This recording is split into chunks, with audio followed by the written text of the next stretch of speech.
Makasih Tuhan, terima kasih Tuhan, terima kasih Tuhan, terima kasih Tuhan. Terima kasih Tuhan. Sore hari ini kami dedikasikan hidup kami sepenuhnya untuk-Mu. Kami mau bawa hati kami sepenuhnya untuk menyenangkan hati-Mu. Kami mau persembahkan sepenuhnya hidup kami. Roh, jiwa, dan tubuh kami di atas mezbah-Mu. Kau dapatin kami menjadi orang yang menyenangkan hati-Mu. Dan Kau dapatin hati kami berkenan di hadapan-Mu.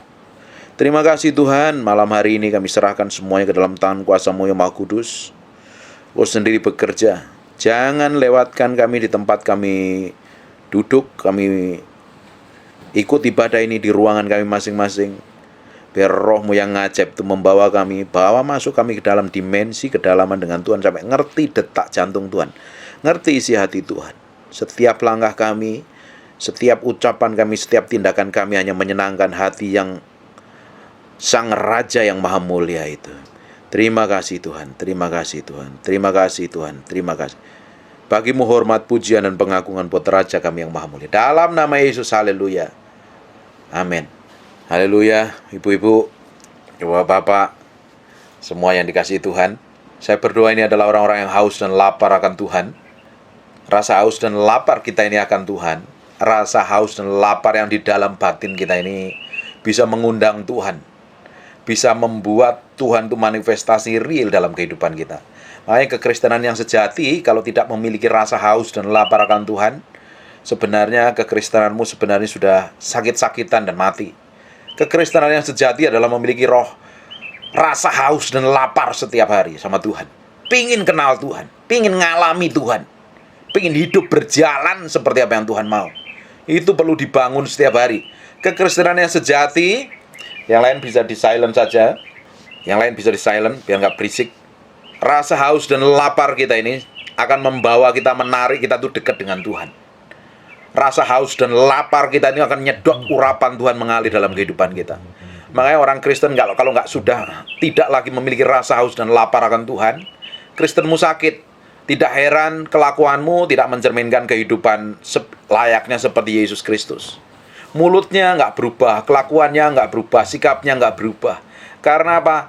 Kristennya sudah agamawi. Yang penting saya datang ibadah, yang penting saya ikut ibadah online, ibadah onsite, yang penting saya kasih persembahan. Nggak peduli lagi dengan Tuhan, nggak peduli lagi dengan hati Tuhan. Harusnya kehidupan kekristenan sejati kita itu memikirkan yang paling utama, yang paling kita pikirkan adalah hati Tuhan. Bukankah Tuhan ngomong begini, hukum pertama dan terutama, kasihlah Tuhan Allahmu dengan segenap hatimu. Hati kita ini sepenuhnya untuk Tuhan, bukan untuk yang lain. Segenap jiwamu. Jiwa itu apa yang kamu pikir, apa yang kamu rasa, apa yang kamu mau untuk Tuhan. Dan segenap kekuatan kita.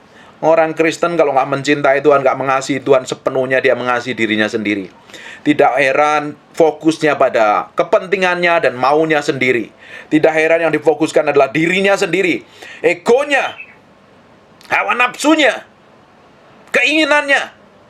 Harusnya setelah kita ini menjadi pengikut Yesus Kristus Tuhan, kita mengalami kelahiran baru dan stempel kita menjadi anak Allah, menjadi pengikut Kristus, sesuai dengan KTP Bapak Ibu, KTP-mu agama Kristen, kehidupanmu harus menghidupin apa yang Tuhan mau, apa yang Tuhan inginkan, bukan mau kita sendiri.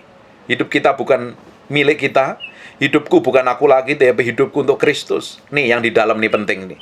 Yang di dalam hati ini harus memiliki rasa haus dan lapar akan Tuhan.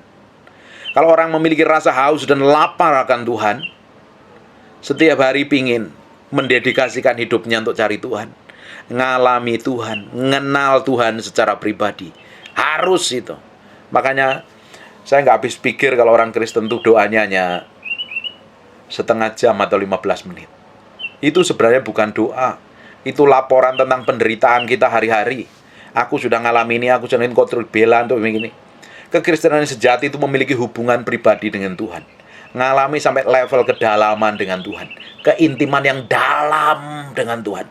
Sampai kita dibawa masuk ke dalam dimensi kedalaman dengan Tuhan. Orang yang mengalami Tuhan dan mengalami Tuhan, mengalami keintiman dengan Tuhan, itu karakternya berubah, sikapnya berubah, kelakuannya berubah. Hidupnya akan memiliki kuasa dan otoritas yang berubah. Katakan amin. Amin. Sudah makan malam kan? Saya rasa kalau belum makan malam susah cerna apa yang saya katakan ini, agak dalam ini. Tapi ibu-ibu ini sudah pada makan dan saya percaya semakin diberkati Tuhan. Kita harus memiliki rasa haus dan lapar yang melebihi apapun juga dengan Tuhan. Kita harus dedikasikan lebih banyak waktu kita untuk bergaul intim dengan Tuhan. Banyak orang Kristen, doanya yang sekedar, ya doa 3 kali sehari.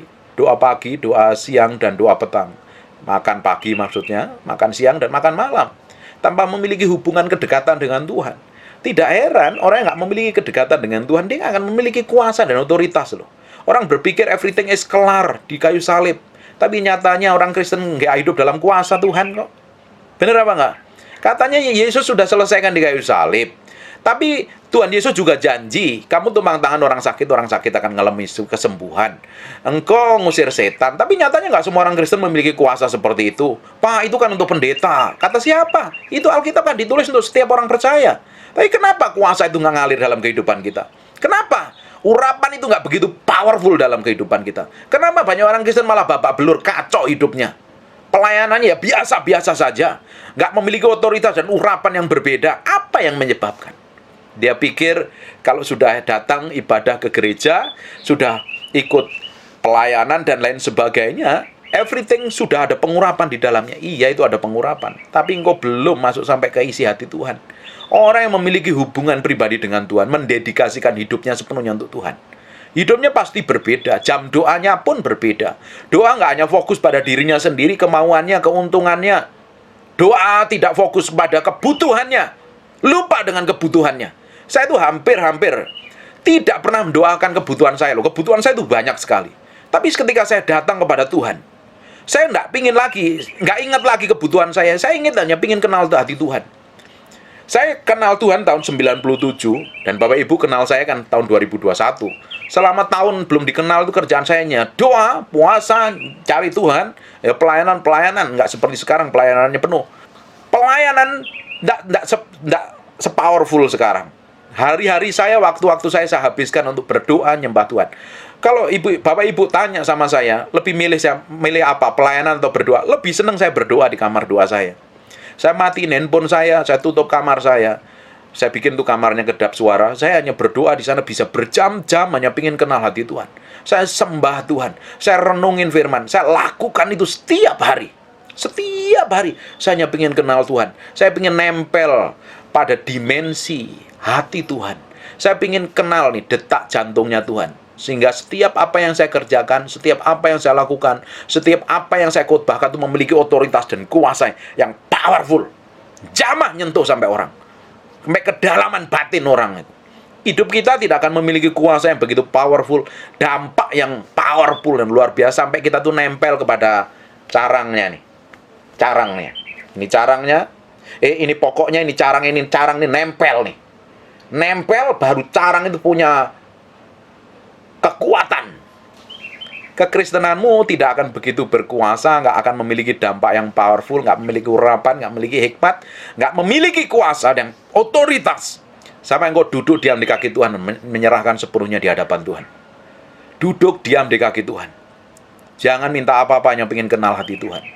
Pingin kenal hati Tuhan. Dan itu tidak cukup hanya 1 jam, 1 hari, seminggu, 2 minggu. Itu perlu dilakukan setiap hari.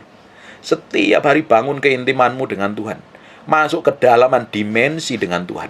Tapi kalau orang itu nggak memiliki rasa haus dan lapar, dia malas berdoa. Jenuh, melelahkan, membosankan, ngantuk, buka mata sedikit, tutup matanya langsung nguap. Capek, lupa, nggak mau pingin doa apa, nggak punya kerinduan apa-apa. Banyak orang Kristen nggak memiliki kerinduan dengan Tuhan.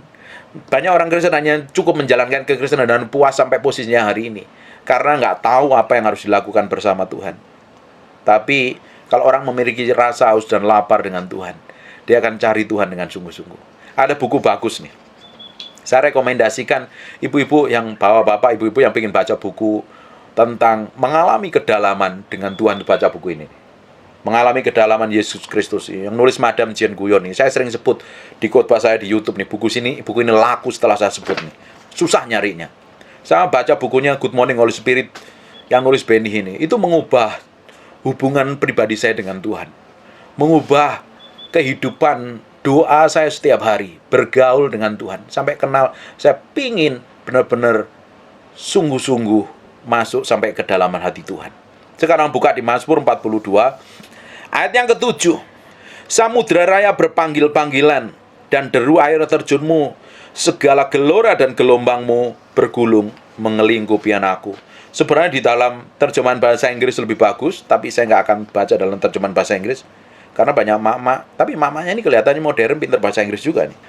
Dalam terjemahan bahasa Inggris nanti selidikin sendiri. Baik Ibu, ketika kita masuk ke dalam dimensi kedalaman dengan Tuhan, dalam doa, keintiman dengan Tuhan, kita meski patokannya belajar dari tabernakel Musa, ada pelataran, ada ruang kudus, dan ada ruang maha kudus. Makanya sebelum kita datang kepada Tuhan, kita mesti bereskan hati kita dahulu.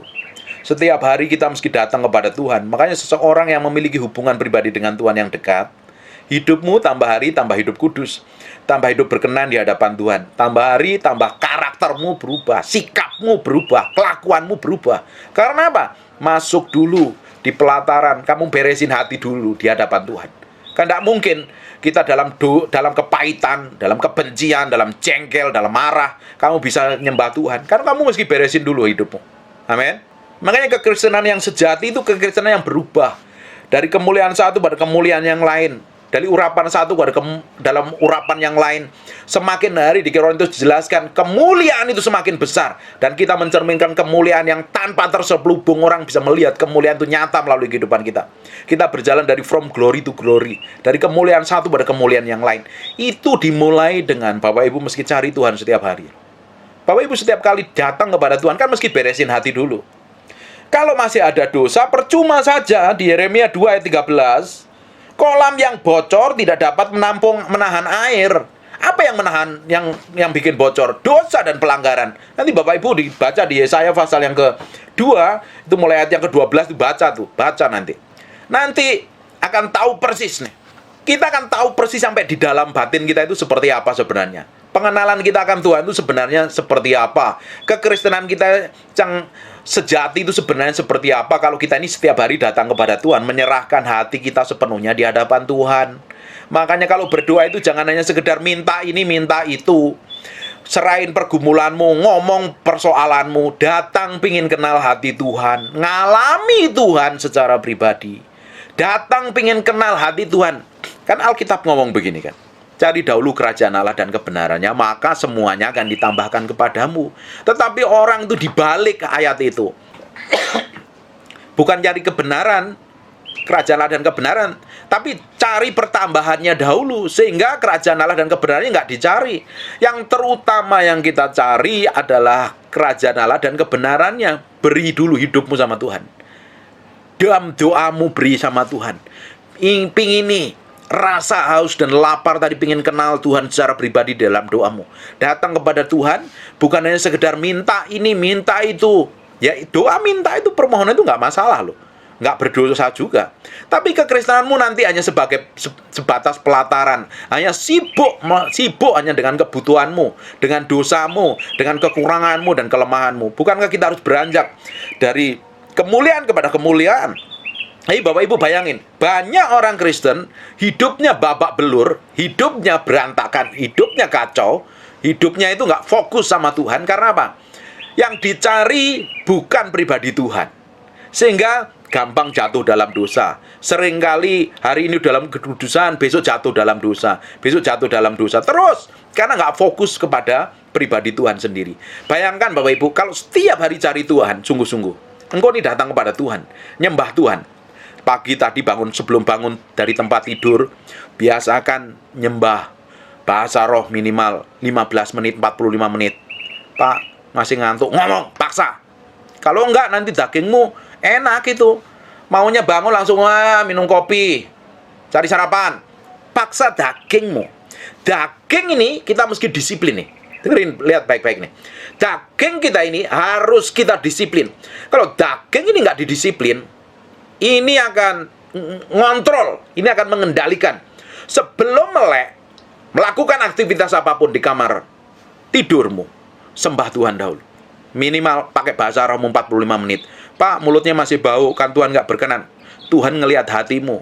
Daripada kamu udah gosok gigi pakai Listerine, tapi mulutmu ngomongnya kotor, ngomongnya najis, ngomongnya nggak benar. Lebih baik nyembah Tuhan. Paksa dagingmu.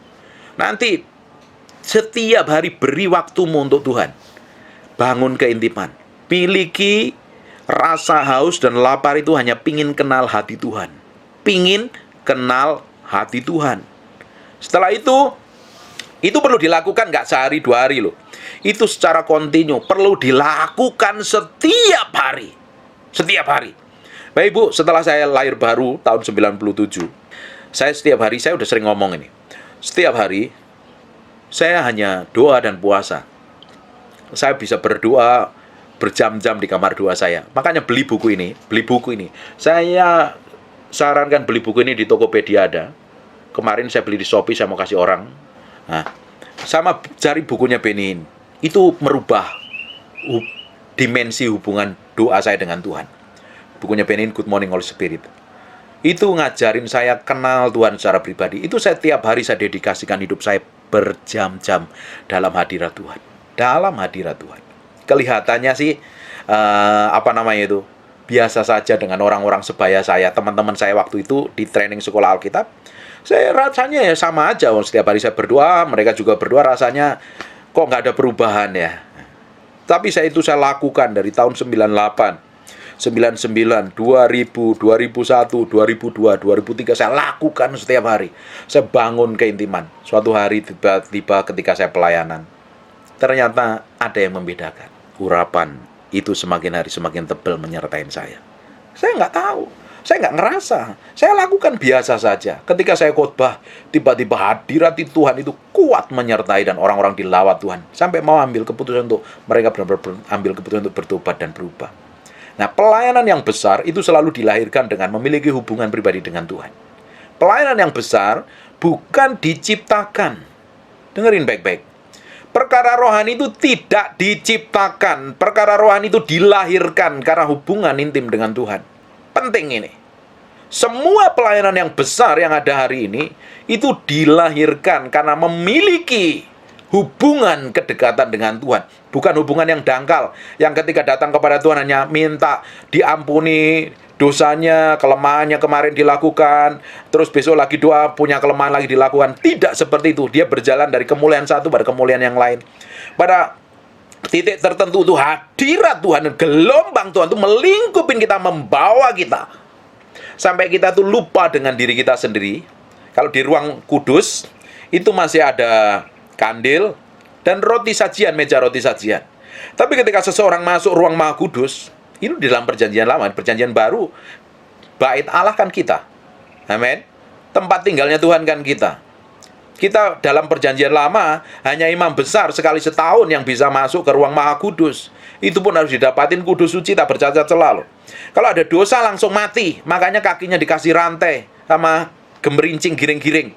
Oh, kan nggak ada suaranya, ditarik tuh. Karena nggak ada orang yang bisa masuk ruang Maha Kudus kecuali imam besar. Dan itu pun harus kudus suci loh.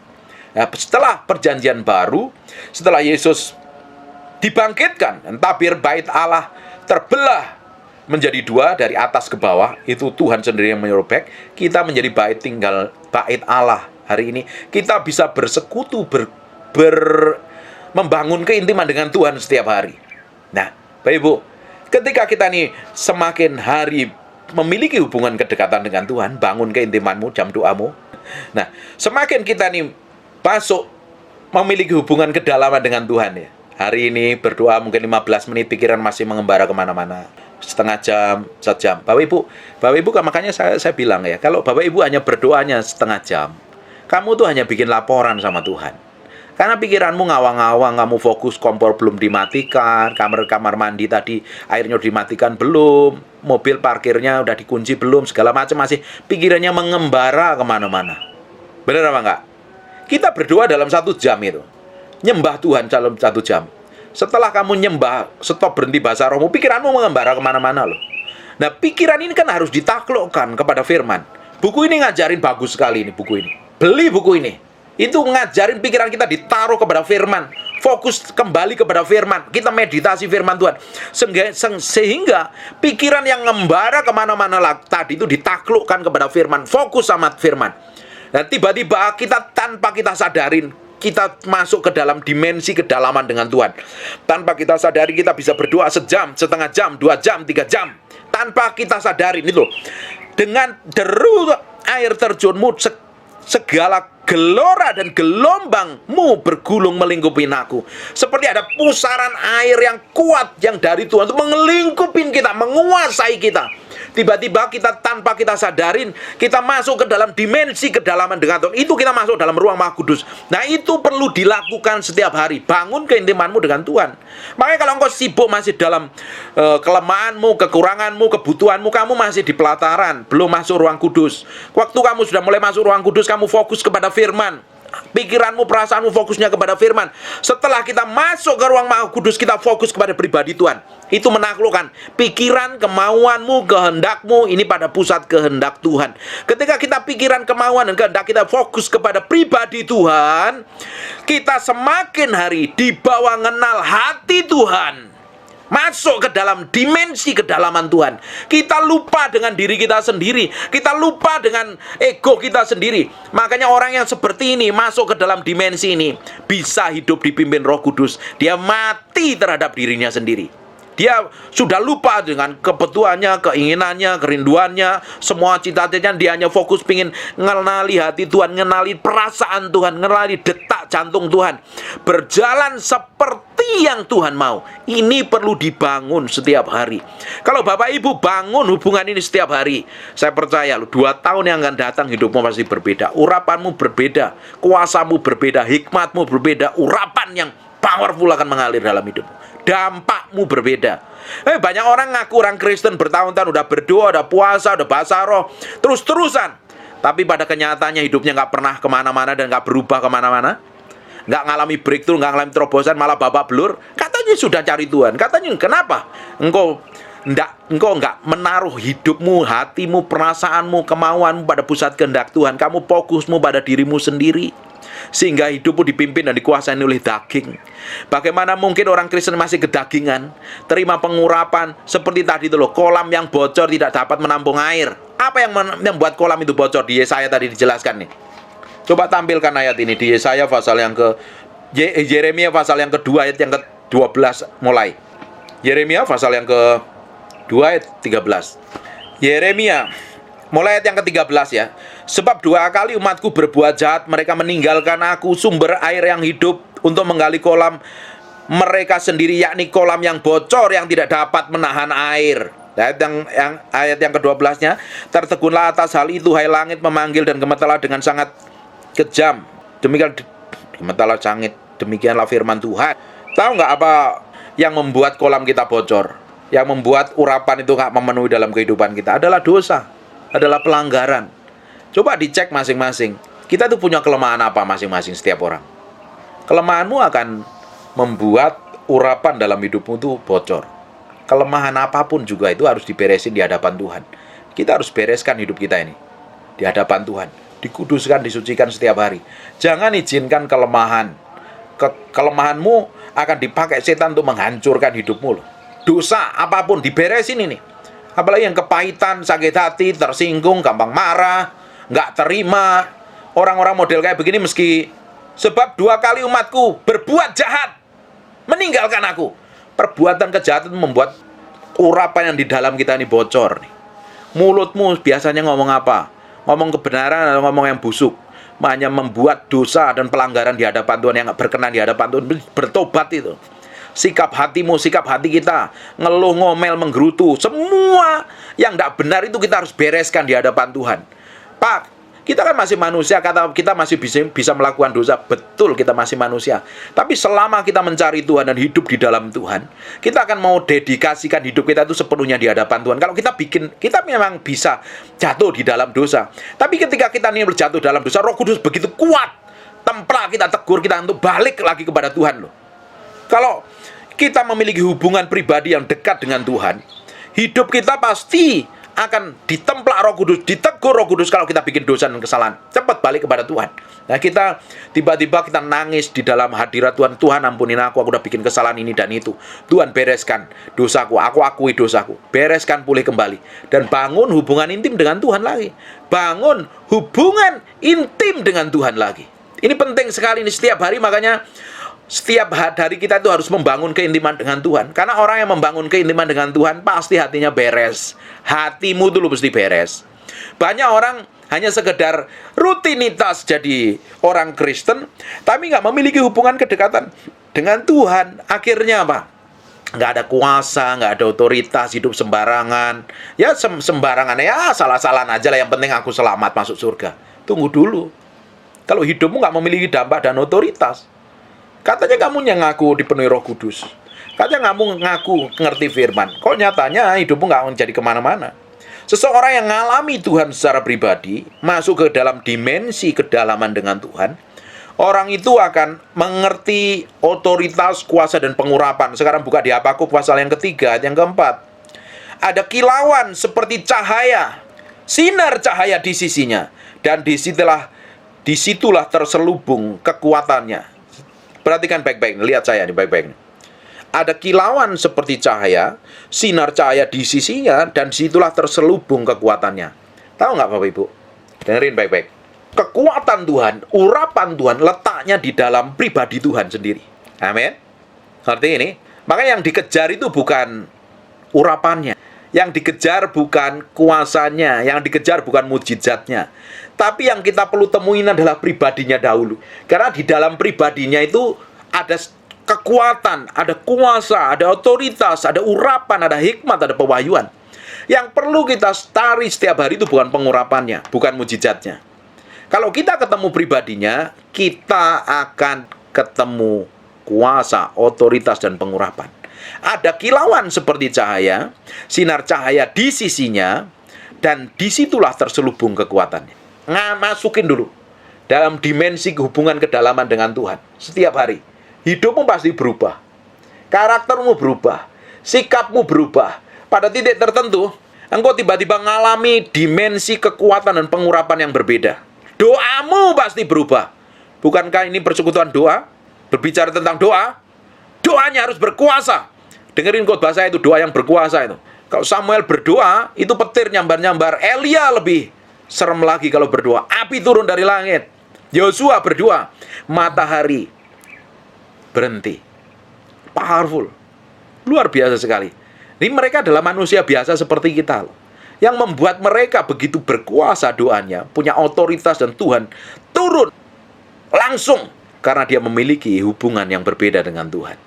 Bapak Ibu, Yosua ketika Musa sedang berdoa di kemah, bertemu Tuhan, ngalami Tuhan, ngenalin Tuhan, dan tiba-tiba Musa tuh keluar dari kemahnya. Yosua masih duduk di kemah itu, pengen kenal apa yang dilakukan Musa, pengen kenal Tuhan yang disembah Musa. Powerful sekali. Bapak Ibu, perhatikan Daniel, perhatikan semua tokoh di Alkitab, mereka memiliki hubungan pribadi dengan Tuhan. Apalagi Daud, sampai dipromosi Tuhan jadi orang kesayangan Tuhan. Mereka adalah orang-orang yang memiliki hubungan kedalaman dengan Tuhan. Kalau hidup kita, setiap hari bangun keintimanmu. Ibu-ibu, ini banyak ibu-ibu, engkau jadi pendoa syafaat, bukannya sekedar bahasa roh kilala kilili, tidak memiliki otoritas dan kuasa, tapi kau ngalami Tuhan secara pribadi. Doa, bangun hubungan intim dengan Tuhan di kamar doamu setiap hari. Minimal sejam, minimal 2 jam. Nyerah sama Tuhan, kenalin hati Tuhan. Bayangin, kalau engkau kenal Tuhan, kau ngadepin masalah apapun, kira-kira beres nggak? Perlu khawatir nggak? Orang kalau deket Tuhan masih bisa khawatir nggak? Ya selama ini kok kita masih khawatir, stres, bingung. Deket sama siapa? Saya berdoa, kalau orang itu kenal Tuhan, ngalami Tuhan, masuk sampai kedalaman dimensi dengan Tuhan. Doanya bukan Tuhan berkati aku, berkati anakku, berkati cucuku, berkati mantuku, berkati pabrikku, berkati mobilku, berkati nenek moyangku.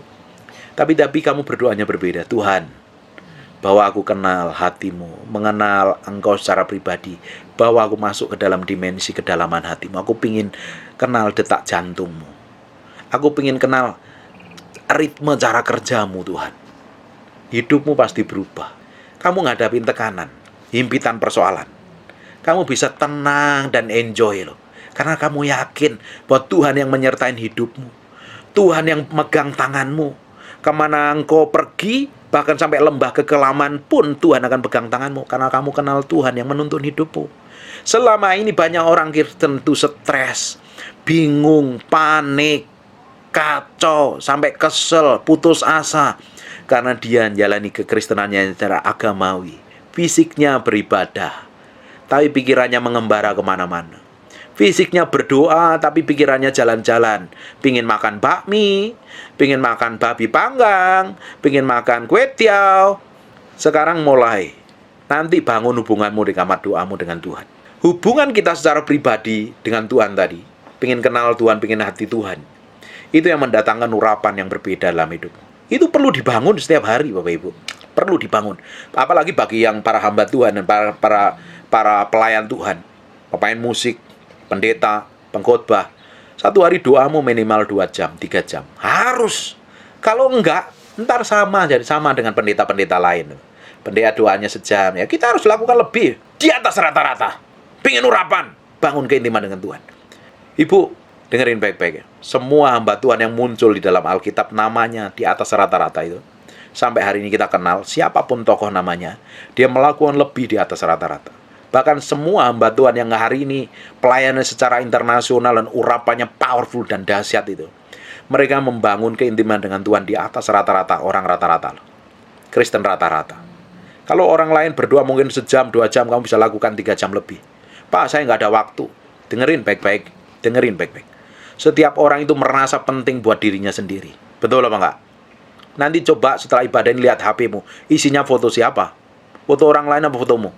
Karena merasa diri kita itu paling penting. Sampai kita nggak punya waktu lagi untuk berdoa. Nggak punya waktu lagi untuk nyembah Tuhan. Kita ngurusin ini, ngurusin itu. Ingat tentang Maria dan Marta. Marta sibuk melayani pekerjaan Tuhan. Tapi si Maria hanya mengambil bagian yang terbaik daripadanya. Duduk diam di kaki Tuhan. Yang disayang siapa? Marta apa Maria? Maria. Hari ini, mulai hari ini, bangun keintimanmu dengan Tuhan. Kalau ini benar-benar rumah doa, luangkan waktumu setiap hari minimal 2 jam di kaki Tuhan. Di dalam penyembahanmu, di dalam ruang doamu, di dalam kamar doamu. Engkau nanti Tuhan akan ajarkan pikul salib mati daging sangkal diri. Matiin semua keinginan daging dan hawa nafsumu. Kalau orang itu pingin cepat-cepat menjadi serupa segambar dengan Tuhan, masuk di dalam kamar doamu. Nanti Roh Kudus akan pretelin semua kemauanmu, pretelin semua kedaginganmu. Nanti diremukkan sampai seremuk-remuknya. Karena orang yang dekat dengan Tuhan, Tuhan mau hidupnya hanya mendedikasikan sepenuhnya untuk Tuhan. Orang yang semakin kenal Tuhan secara pribadi, ngalami Tuhan, memiliki hubungan pribadi dengan Tuhan, semakin hari dia semakin mati terhadap dirinya sendiri. Orang itu dagingnya begitu kuat, dagingnya begitu menguasai, pakai ide cara manusia, dan lupa dengan cara Tuhan. Karena nggak memiliki hubungan dengan Tuhan. Yang dipakai akalnya, yang dipakai pengalamannya, yang dipakai kepandaiannya. Bapak Ibu, kalau engkau ingin berhasil dan sukses dalam segala hal, apapun yang dikerjakan oleh tanganmu, dengerin suara Tuhan dan lakukan. Kita meski dengar suara Tuhan itu kalau kita memiliki hubungan kedekatan dengan Tuhan, memiliki hubungan dimensi yang berbeda dengan Tuhan. Bukan hanya sekedar pelataran, sibuk dengan dosa dan kelemahan dan pelanggaran. Tapi kamu masuk ruang kudus. Kamu masuk ruang maha kudus, kenalin Tuhan. Tahu Bapak Ibu, doa yang paling dalam ngalami hati Tuhan bukan sekedar kita nyembah dan pakai bahasa roh, kita nyanyi. Tapi waktu kamu menaruh hatimu, pikiranmu, kemauanmu, kehendakmu tuh tenang dalam hadirat Tuhan, kamu diam dalam hadirat Tuhan. Kamu akan ngerti isi hati Tuhan. Untuk kamu bisa menaklukkan, untuk kita itu bisa menaklukkan pikiran kita yang ngawur, yang mengembara, yang kemana-mana, yang liar, yang susah ditaklukkan ini. Kita perlu meditasi firman Tuhan. Hendaklah engkau merenungkan kitab Taurat ini siang dan malam. Merenungkan. Makanya baca buku ini, beli buku ini ngajarin bagaimana berdoa benar-benar. Ini semua hamba-hamba Tuhan yang hebat hari ini ya. Maurice Lulu, Reinhard Bonnke, Benin, semua yang pelayan internasional, Kenneth Hagin yang sudah meninggal itu. Oral Robert ini baca buku ini. Ini ditulis tahun sudah lama sekali. Dan buku ini mempengaruhi banyak hamba Tuhan. Ngajarin bagaimana ketika pikiran kita ini mengembara kemana-mana, pikiran kita ini ngawur, tiba-tiba kita taruh fokus kepada pribadi Tuhan. Tiba-tiba tanpa kita sadarin, semakin hari hati kita tuh nempelnya kepada Tuhan. Waktu nyembah, diam begini saja, hati kita tuh connect sama Tuhan. Connect banget. Rasanya deket dan intim dengan Tuhan. Pikiran nggak mengembara kemana-mana lagi. Tiba-tiba kita akan dilingkupin seperti di kitab Mazmur tadi. Ada mata air gelombang itu melingkupin kita. Setiap hari, bayangin. Kita nyembah Tuhan, kita bahasa roh, kita nyanyi. Nah, kita mulai masuk ke dalam kedalaman hati Tuhan dengan kita berdiam. Tiba-tiba hadirat itu melingkupin kita. Kita fokus pada pribadi Tuhan. Tiba-tiba kita ngerasakan hadirat Tuhan itu begitu real dan nyata dalam kehidupan kita. Dampaknya, engkau akan mengalami kuasa. Seperti kitab Habakuk tadi. Kamu tembus sampai pribadi Tuhan dan kamu dilingkupi dengan urapan yang berbeda. Menaklukkan pikiran ini yang penting ini. Ini hanya orang yang haus dan lapar. Saya ngomong ini karena ini rumah doa ya. Saya ngomong agak dalam ya. Ini untuk orang yang gampang kepahitan, sakit hati, nggak nyampe ini. Dia diomongin kayak begini nggak nyampe. Ini orang yang benar-benar haus dan lapar, pingin hidup dalam pengurapan Tuhan. Pingin hidup dalam kuasa dahsyat sekali. Bapak Ibu, kalau hidup kita memiliki dampak, kalau hidup kita pingin urapan bagi yang pelayanan ini, pingin urapan yang berbeda, pingin hadirat Tuhan menyertai dalam setiap pelayananmu, pingin kuasa kesembuhan karunia bekerja dengan dahsyat, kata-katamu memiliki otoritas dan kuasa, khotbahmu itu sampai tembus kedalaman hati orang, sampai orang itu benar tertemplak dan ambil keputusan untuk bertobat dan berubah. Kalau pingin ngalami itu, masuk ke dalam dimensi kedalaman dengan Tuhan. Tidak fokus pada dirimu, kepentingan, kebutuhanmu, kamu fokus pada hati Tuhan. Hati Tuhan yang penting. Amin. Haleluya. Fokus kepada hati Tuhan. Yang disenangkan, yang difokuskan adalah hati Tuhan. Nanti tanpa kamu sadarin, tiba-tiba kok hidupku sekarang nggak mau melakukan hal yang ini. Tindakanmu berbeda, sikapmu berbeda. Ketika engkau disakitin, ketika engkau dilukai orang lain, kamu hanya bisa senyum. Doain saja. Toh mereka karena dia belum kenal kebenaran. Kalau kenal kebenaran, dia akan melakukan seperti itu. Sikapmu berbeda, reaksimu berbeda. Ketika engkau berdoa nggak dijawab Tuhan, rasanya kering. Bukan berarti kalau kita berdoa seperti itu tiap hari ngerasain hadirat Tuhan sampai gemetaran, sampai kayak orang Parkinson ya, gemetaran gini terus-terus. Enggak. Ada saatnya tertentu tuh ngalami kekeringan. Kering. Kok Tuhan nggak ada ya? Hadiratnya kok nggak ada?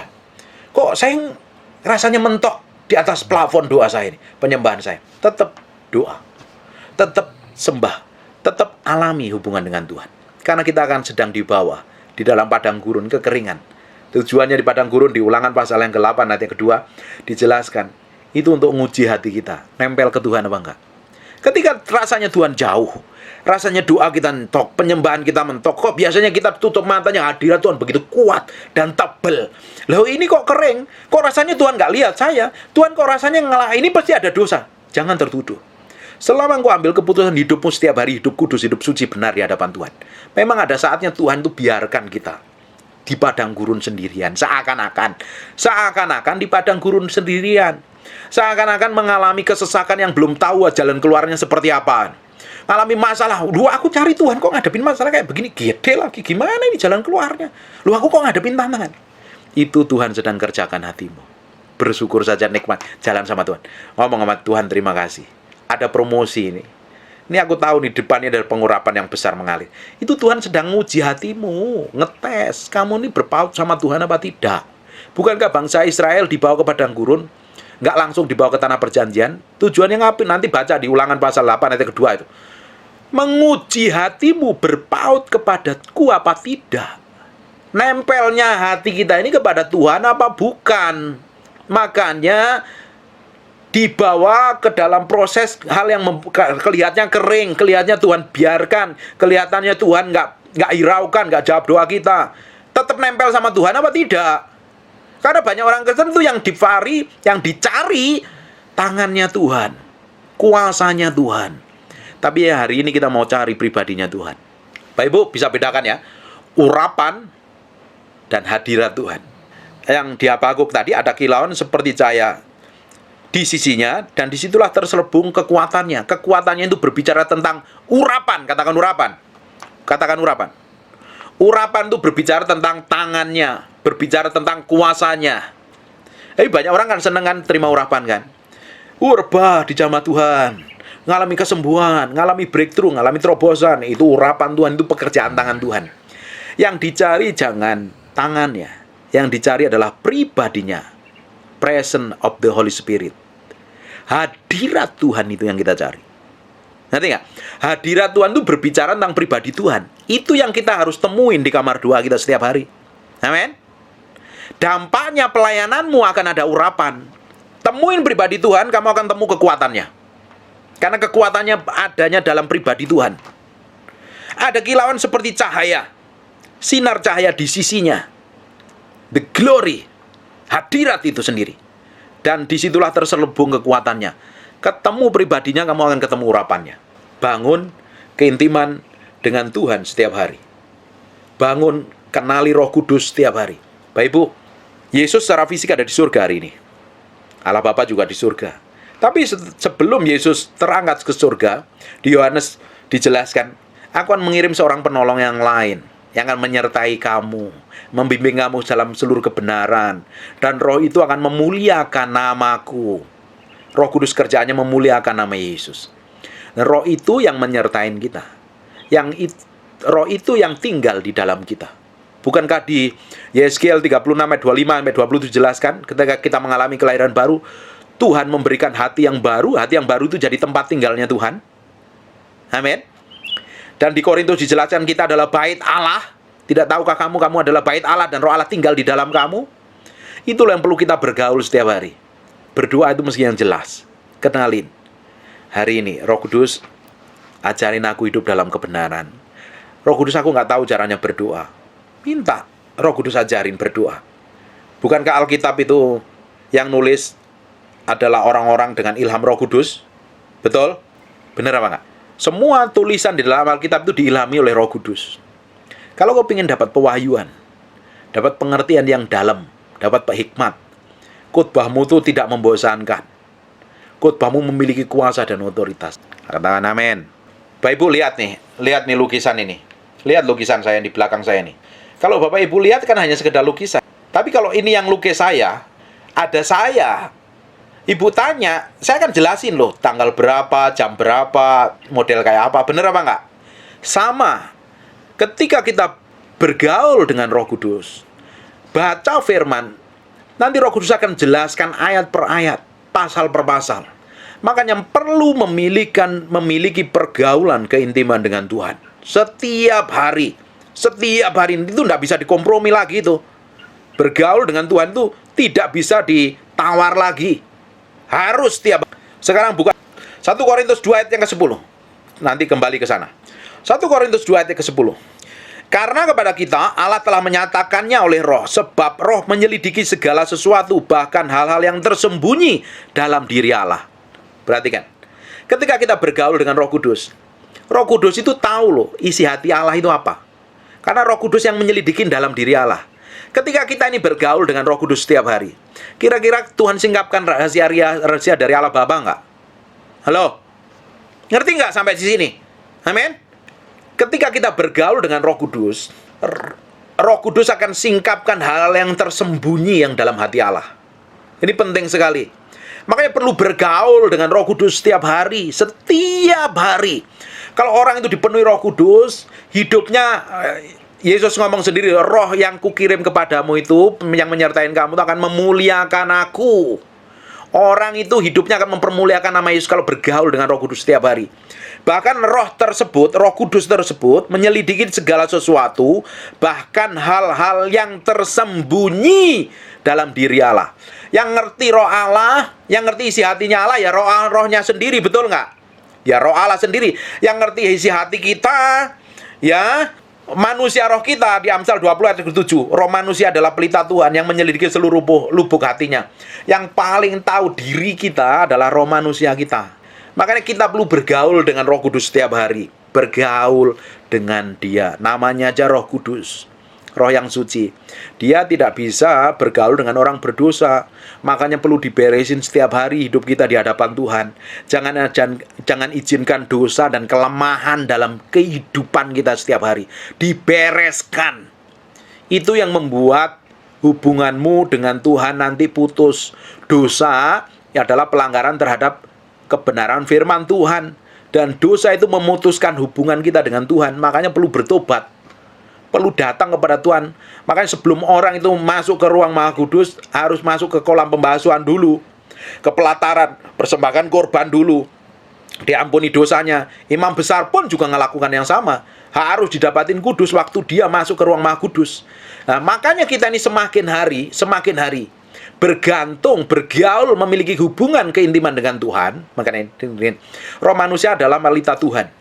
Roh manusia adalah pelita Tuhan yang menyelidiki seluruh lubuk hatinya. Jadi yang paling tahu diri kita adalah roh manusia kita. Nah, kalau kita ingin tahu isi hati Allah, ya kita bergaul dengan roh Allah setiap hari.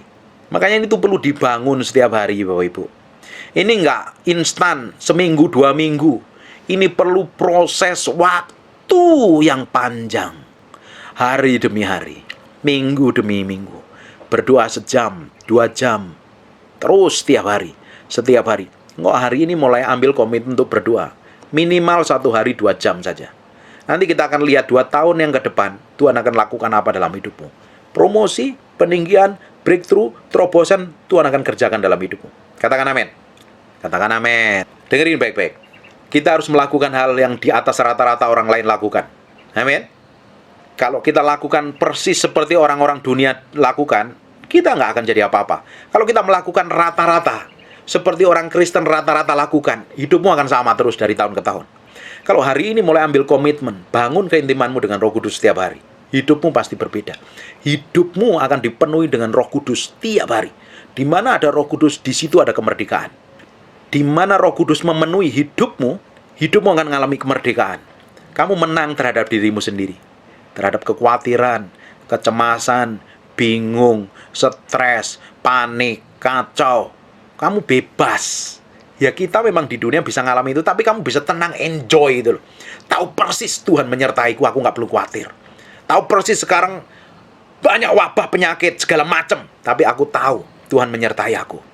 Banyak orang mau memperlakukan jahat kepadaku, tapi aku tahu persis Tuhan akan jadi pembelaku. Karena kamu ada roh Tuhan, dan kamu bergaul dengan Roh Kudus tadi setiap hari, bercakap-cakap. Makanya perlu dibangun di kamar doa. Dengerin baik-baik. Perlu bangun keintiman di kamar doamu, masing-masing.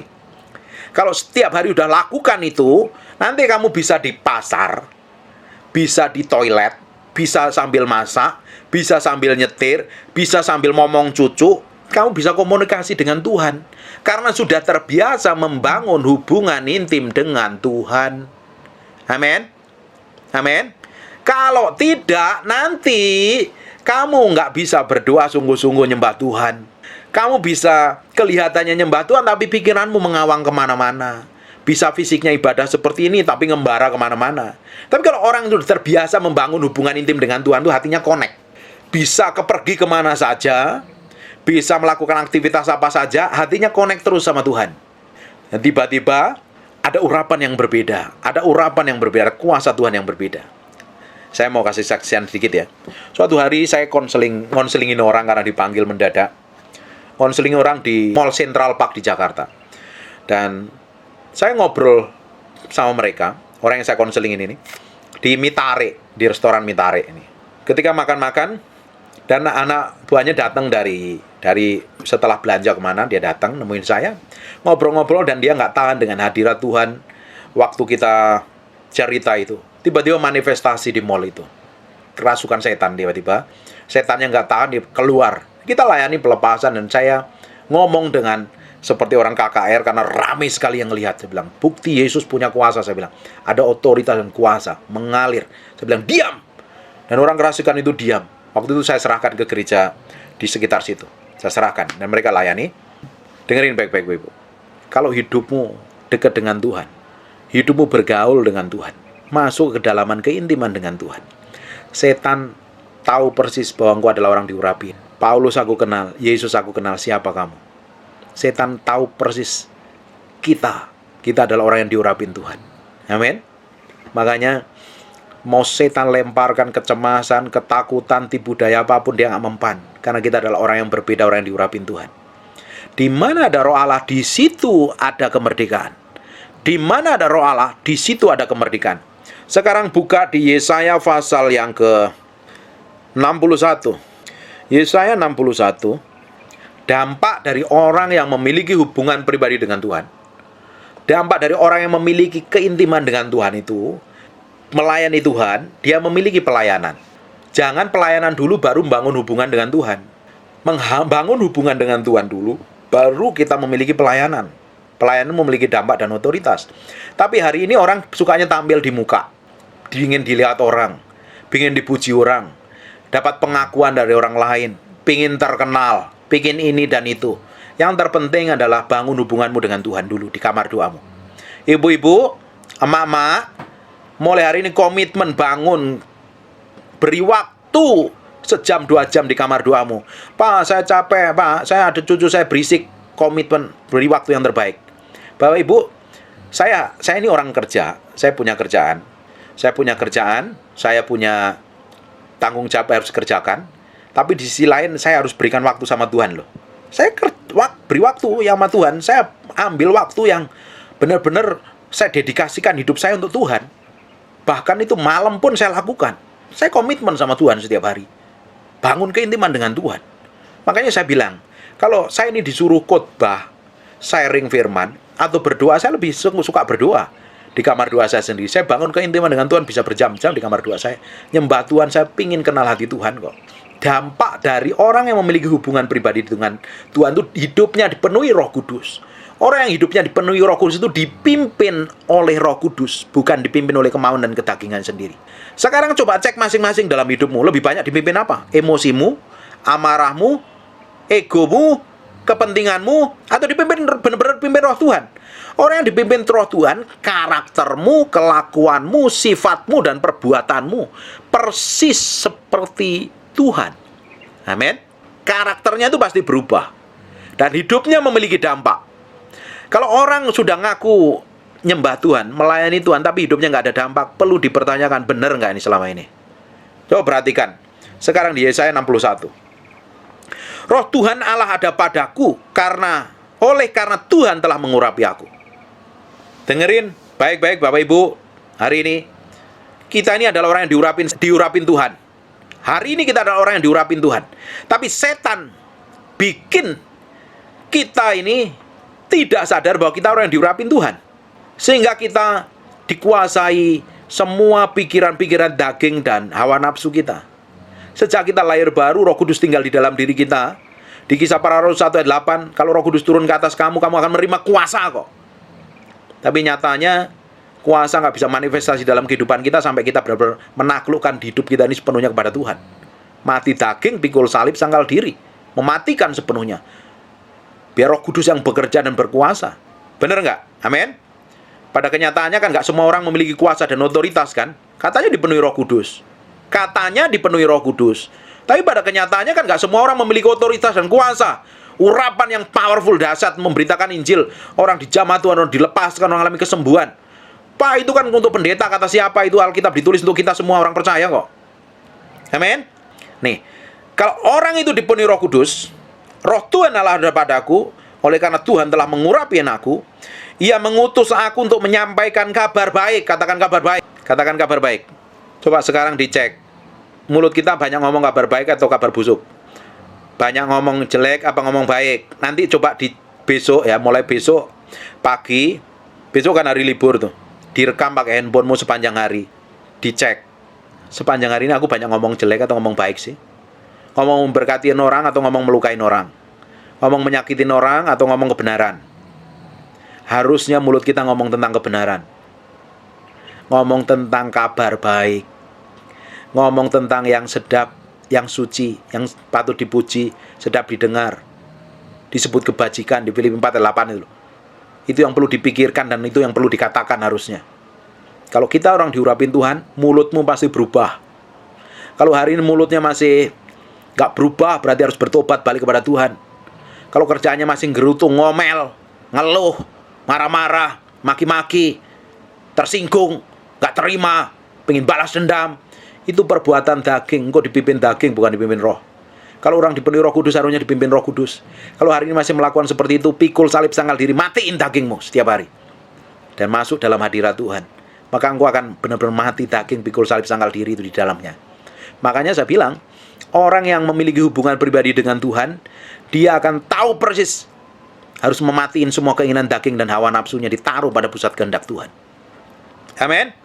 Mulutmu pasti berubah karena menyampaikan kabar baik kepada orang-orang sengsara dan merawat orang-orang yang remuk hati. Jadi berkat, memiliki dampak. Orang-orang sengsara, kau bisa berkati mereka, baik secara jasmani maupun rohani.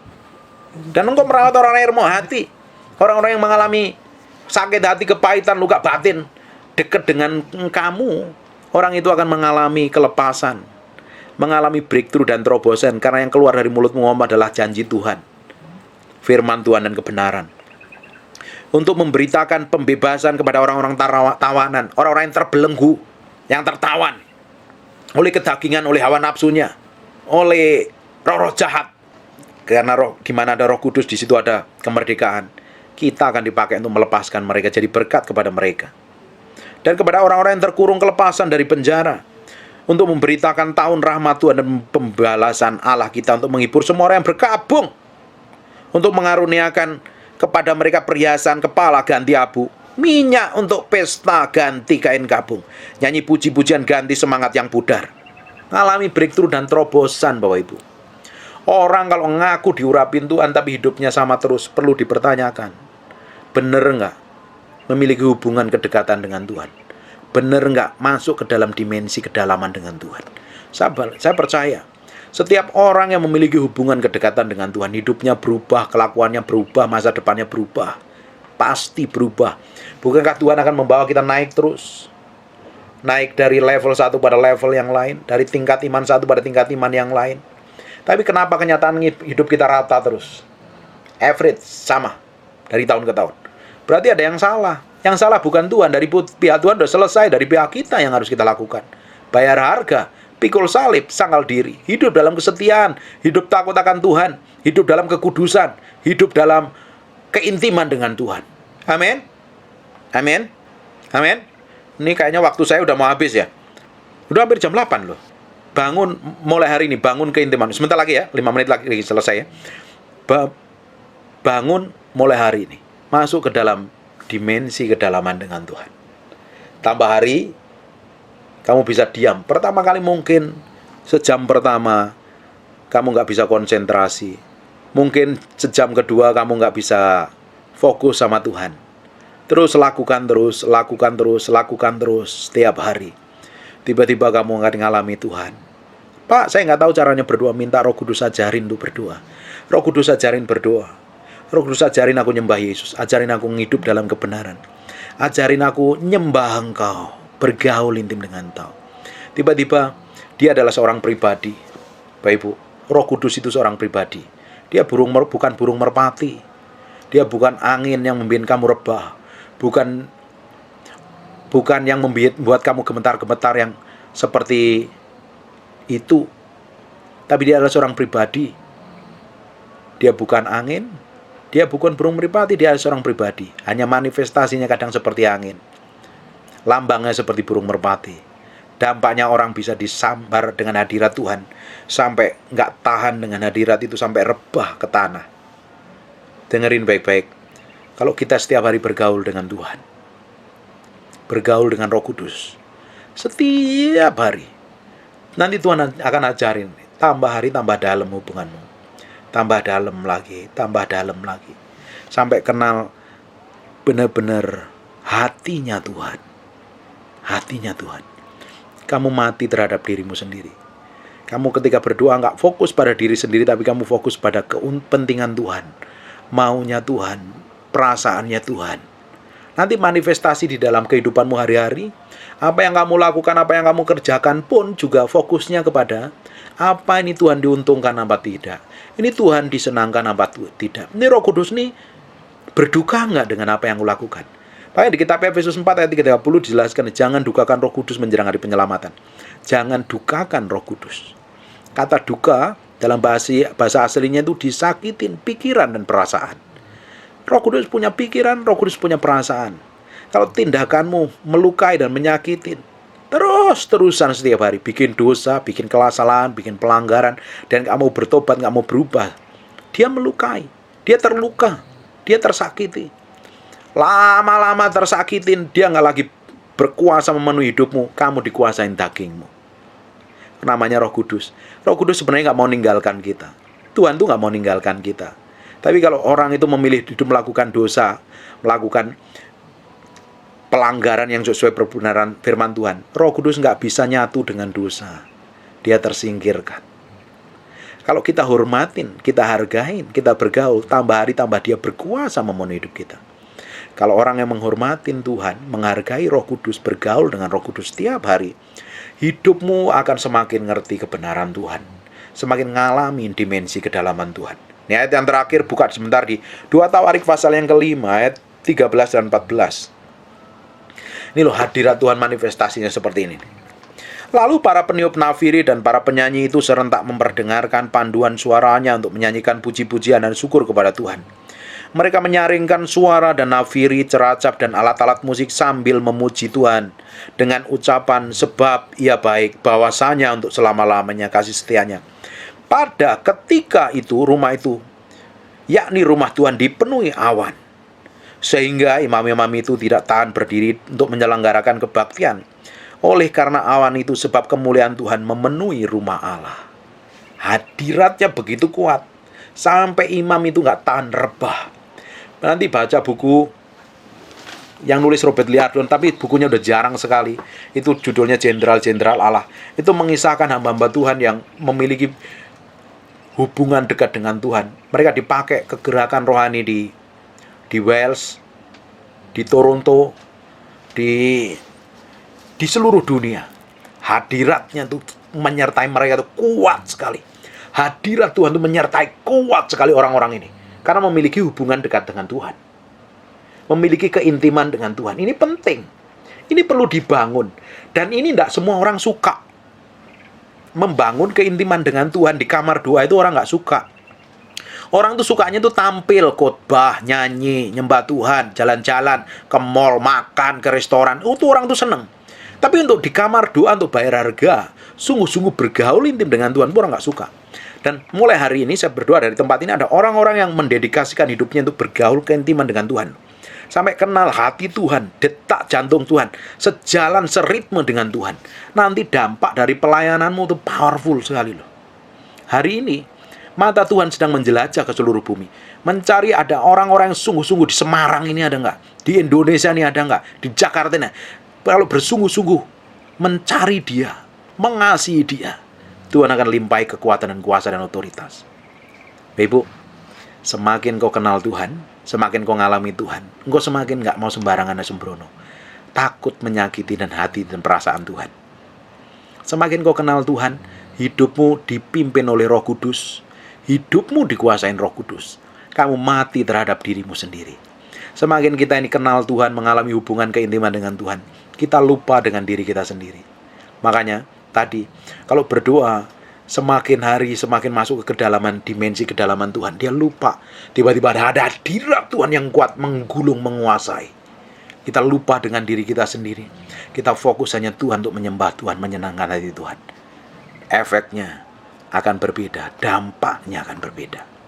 Hidupmu pasti berbeda, pelayananmu berbeda, keluargamu berbeda. Apa saja yang kamu kerjakan akan berbeda. Dan satu, nama Tuhan akan dipermuliakan atas hidupmu. Mulai hari ini sampai selama-lamanya. Nama Tuhan disebut atas keluargamu, dipermuliakan atas cucu-cucumu.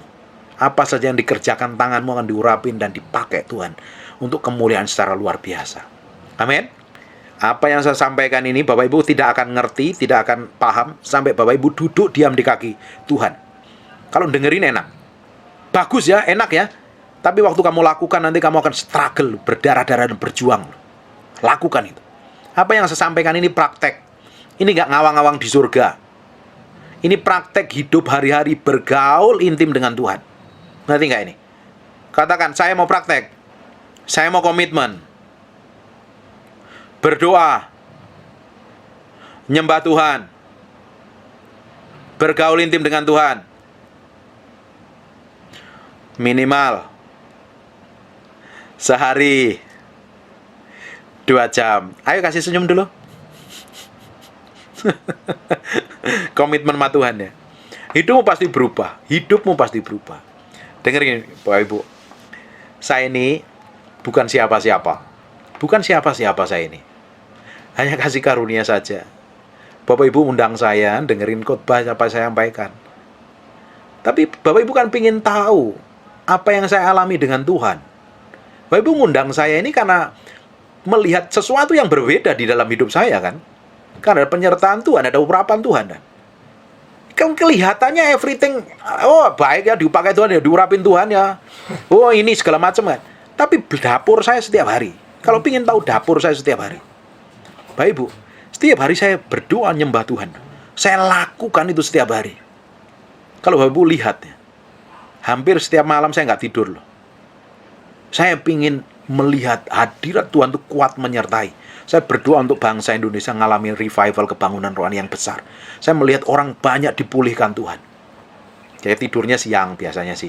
Tidur jam 5, bangun jam 10 gitu. Tapi malam-malam kan saya berdoa harus lakukan yang berbeda kan. Jangan ditiru kalau nggak kuat.